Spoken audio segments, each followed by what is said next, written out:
हाथ उठा लीजिए जिनके सवाल हैं। गुरुजी राधे राधे। गुरुजी, जब मैं आश्रम में आना चाहूँ तो मेरे घर में कोई ना कोई घटना घट जाती है, मुझे बहुत दुख होता है।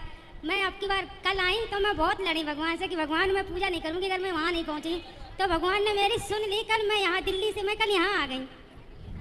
तो भगवान से लड़के आ गए। मैंने कहा कि भगवान मैं सोचती हूँ, पिछले बार सोचा तो ससुर खत्म हो गए तो मैं रह गई, फिर मैंने सोचा फिर भी परिवार में कोई खत्म हो गया। तो मैं कल बहुत रोई और बहुत मैं नाराज हो गई थी। कल मैं खाना नहीं खाई तो मेरा एकदम से प्लान बन गया तो मैं यहाँ तक आ पहुँची। चलिए अच्छा है, आपने दर्शन किया बिहारी जी के? हाँ गुरुजी, मैं दर्शन करके तो आई। ठीक है, खुश रहिए जी। राधे राधे राधे। मैं 1 साल से आपसे यहाँ से जुड़ी हुई हूँ। मेरा एक सवाल है गुरुजी, मैं यहाँ जब से जुड़ी हुई हूँ मेरा घर परिवार सब सुधार हुआ है। यहाँ से गांव तक सब मेरी इतनी छोटी सी बच्ची है जो दिन रात कान्हा जी की सेवा करती है। ये पढ़ाई लिखाई भी छोड़ देती है। ना पढ़ाई नहीं छोड़ना बेटा। तो मैं ये कहना चाहती हूँ कि मेरी सब इच्छा पूरी होती है, एक ही इच्छा नहीं पूरी हो पाती कि मैं बचपन से शुरू से कॉलेज करी, इंटर करी, बीए करी, मैं सब करी और मैं कॉलेज में गाना भी गाती तो सब मुझे लता मंगेशकर कहते हैं। तो अब मैं बहुत अच्छा गाती थी।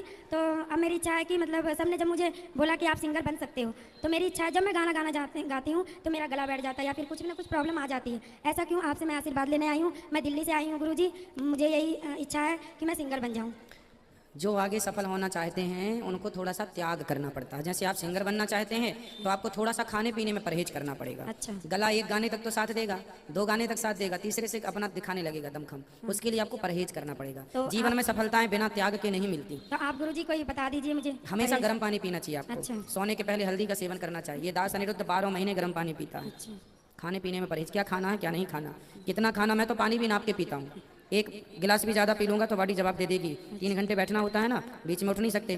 तो कितना पानी पी के बैठना है ये मुझे पता है कि कितने पानी से मेरा शरीर 3 घंटे मुझे बिठा लेगा। तो ये सब बैलेंस बनाना पड़ता है। आप तो पढ़ लिख लेते हैं कंप्यूटर पुस्तक में, हम तो अपने शरीर पर ही बहुत सारी रिसर्चें करते रहते हैं। अपनी बॉडी तेरे चरणों की हमें धूल जो मिल जाए, गुरुजी तेरे चरणों की हमें धूल जो मिल जाए। सुंदर। रियाज करना है आपको। क्या करना है? सुरों का रियाज करना चाहिए, पूरे सुरों का। आप रियाज करेंगे अपने आप आपका गला अच्छा हो जाएगा। आपके चरणों में कोटि कोटि प्रणाम गुरुजी। जी जी। मैं काशी से आया हूँ और मेरा प्रश्न ये है कि मैं फेसबुक में देखता हूँ, माइक पास में। मैं फेसबुक में देखता हूँ एक जाकिर नायक नाम का एक शख्स है जो इस्लाम धर्म के प्रचारक हैं। ठीक है। उन्होंने अपने वीडियो में कहा है कि मनु स्मृति नाम की एक किताब है जिसमें लिखा हुआ है मांस को खाना जायज है। तो ये कहाँ तक सही है, ये क्या सही है, इसके बारे में आप हमें बताएं। भाई मनुस्मृति में लिखा है यत्र नार्यस्तु पूज्यन्ते रमन्ते तत्र देवता तत्रैतास्तु न पूज्यन्ते सर्वास्तत्र फलाक्रिया। जिस घर में नारी का सम्मान होता है वो वहाँ देवी देवताओं का वास है। मनु जी ने ये कहा है व्यंगात्मक। जी। शास्त्रों के 2 अर्थ होते हैं, खासकर मनु स्मृति के ये अर्थ में व्यंगात्मक अर्थ है। व्यंगात्मक कैसा है? जैसे आपका कोई दोस्त है ना पर मांस खाता है तो आप कैसा व्यंग मारेंगे? आप ये व्यंग मारेंगे, क्यों बकरा तो खा रहे हो जी, इंसानों को खाना कब से शुरू करोगे? जी जी जी। तो ये क्या हो गया? जी। ये क्या हो गया? वो इंसान खा नहीं रहा है ना कभी खाएगा, समझिएगा। वो इंसान खा नहीं रहा पर ना कभी खाएगा। लेकिन जैसे मैं कथा में व्यंग करता हूँ, आज ही मैंने पूछा क्यों बकरा खाते हो, मुर्गा खाते हो, इंसान खाते हो, ये व्यंग है। तो ये व्यंगात्मक मैंने बोला कि क्यों बकरा खाते हो, इंसान कब से शुरू करोगे खाना? तो ये व्यंग। उसी प्रकार मनु जी ने उन मांसाहारियों को व्यंग किया है। अरे आप लोगों को तो मांस खाना जायज है, ये व्यंग किया। अब इसका अर्थ ये नहीं कि मांस खाना, अरे मनु जी ने कह दिया मांस खाना जाए, वो व्यंग चुटकियां ले रहे हैं। वो तो शास्त्रों का अर्थ ना यूं पढ़ने से नहीं आता बेटा। शास्त्रों का अर्थ गुरु चरणों में बैठ के परंपरागत समझना पड़ता है, तब वो खोपड़ी में घुसता है। यदि पुस्तकों पढ़ के कोई ज्ञानी हो जाता तो लाइब्रेरी से लेके पुस्तकें कोई भी ना ज्ञानी हो जाता। ये पढ़ना पड़ता है गुरु परंपरा से। और एक प्रश्न ये है, मैं ब्रह्म कुमारी संस्था से जुड़ा था, उसमें मुझे 7 दिनों का कोर्स कराया गया और बहुत ही अच्छी अच्छी बातें बताई गई देवी देवता के बारे में।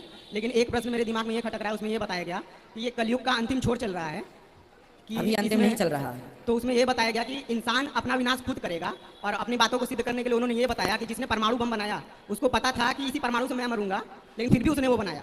तो ये बताया गया कि सभी देशों के पास परमाणु बम रेडी हैं, जब भी उस युद्ध होगा उसको छोड़ा जाएगा, कभी भी दुनिया खत्म हो सकती है और ये खुद अपने हाथों से इंसान करेगा। तो ये बात कितनी सही है? परमाणु बम के बारे में तो हम ही कथा में कई बार बताए कि परमाणु बम बनाना बहुत बड़ी गलती है। यदि बनाए हैं, वैसे तो देखो भारत के पास भी परमाणु हैं, सारे देश परमाणु से संपन्न है, अपनी सुरक्षा के लिए सबने बनाया है, पर यदि हम आप पे पटके आप हम पे पटके तो नुकसान दोनों का ही है। इसलिए अब ये नहीं कि ये अंतिम चरण चल रहा है, माना कि कहीं किसी देश में परमाणु बम पटका गया तो उसकी क्षति होगी उतनी जगह की जहां तक वो काम करेगा, बाकी विनाश पूरी पृथ्वी का भी नहीं होगा। कलयुग का अंत अभी नहीं है, ये कलयुग का पहला चरण है। कलयुग की एज है 4,32,000 वर्ष। कलयुग की आयु कितनी है? 4,32,000, जिसमें अभी कलयुग के केवल 5,500 साल बीते हैं। अब 4,32,000 वर्ष में केवल 5,000 साल निकालिए तो अभी कलयुग तो बहुत बड़ा, ये तो शुरुआत, ये तो द्वापर युग की परछाई चल रही है अभी, इसलिए इतना धर्म कर्म है। जी। और एक प्रश्न ये है, मैं बनारस में काल भैरव मंदिर जाता हूँ तो वहाँ पे मैं देखता हूँ कि शराब बुरी चीज़ है, फिर भी भगवान को चढ़ाया जाता है। और जब मैं कोलकाता गया था माँ काली के मंदिर, भगवान को नहीं चढ़ाया जाता बेटा, काल भैरव कोई भगवान नहीं होते जी, समझो इस बात को। उज्जैन में भी शराब पिलाई जाती है जी, काल भैरव कोई भगवान नहीं है जी। ये तो जो देखो कितने होते हैं, देवता, यक्ष, किन्नर, नाग, गंधर्व, ये सब श्रेणी है, उन श्रेणी में एक श्रेणी इनकी भी है। अब आप कहें कि उज्जैन में भगवान शंकर को नहीं, शंकर जी को नहीं चढ़ाई जाती शराब जी, भैरवनाथ जी चढ़ाते हैं, भैरवनाथ जी पीते हैं। भैरवनाथ जी वो अलग सा, अब जैसे हमारे पड़ोस में जी अच्छे लोग भी रहते हैं जी, कुछ बुरे लोग भी रहते हैं जी। तो जो इस प्रकार के देवता हैं, कुछ लोग देवता हैं जो सात्विक आहार लेते हैं जैसे फल फूल है, कुछ देवता हैं जो बढ़िया छप्पन भोग लेते हैं, कुछ हैं जो शराब लेते हैं, तो ये उस कोटि के देवता हैं, है ना। देवता है, देवता और भगवान में अंतर है, भगवान शराब नहीं पीते, देवता लोग भैरव इत्यादि पीते रहते हैं। इसलिए तो हनुमान चालीसा में तुलसीदास जी लिख रहे हैं, और देवता चित्त न धरई, एक राम को पकड़ लो हनुमत से सर्व सुख करी। हनुमान जी को पकड़ लो, सबको पकड़ने की जरूरत नहीं। तो गुरुजी मैं पहले 25-30 हजार रुपये महीना कमाता था। हाँ? तो मैं जन्म से ही किराए पे रह रहा हूँ, मैं बहुत ही गरीब परिवार से हूँ, मेरा सपना था एक अपना मकान बनाना। तो उस 25-30 हजार रुपये में मुझे कम लगा, तो मैंने अब अपनी दुकान खुद खोल दी खुद की। मैं सोचा उससे ज़्यादा कमा पाऊँ, तो वो दुकान नहीं चल रही है, तो मैं क्या करूँ। क्या दुकान खोली आपने? जी मैं ज्वेलरी का कारीगर था, ज्वेलरी बनाता था, तो उसमें मजदूरी कम हो गई, तो मैं ज्वेलरी आप बनाइए, लोगों से बनवाइए और सेल कीजिए ना, उसका तो खूब चल रहा है। हमारी माताएं तो रोज तोड़ती हैं ज्वेलरी, तोड़ के नहीं खरीदती जी गुरुजी, वो तो खूब चलेगा। तो लेकिन दुकान नहीं चल रही मेरी, इसके लिए क्या करूँ? चलेगी, आप देखो एक इतने जल्दी हार ना मानो जी, नहीं चल रही है कोई बात नहीं हुई जी, किसी की नहीं चलती शुरू में जी, वो तो चलते चलते काम करते करते ना। मैं आपसे आशीर्वाद पाना चाहता हूँ। खुश रहो, सदा आशीर्वाद।